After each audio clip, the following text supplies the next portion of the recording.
бақыт айт, үш бақыт. Бірінші бақытым, халқым менің, соға бере ойымның, алтын кенін. Ол бар болса, мен бармын, қор болмаймын, қымбатырақ алтыннан, нарқым менің.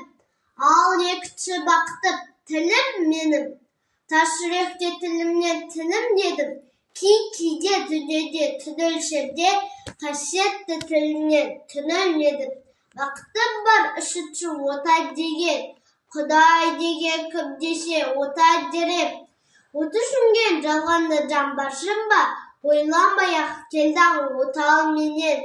Түтін түтет, өрбі, көгере бер, немерелер көбесін шөберелер. Жанындаста жақсылық күтпегейсің, отымес оқ шыраса менен егер. Үш бірдей бақытым бар алақанда, мені мұндай бақытты ғып жаратар ма? Үш күн нұрын төбеді аспаннан, Атырау, Алтай, Арқа, Алатауға.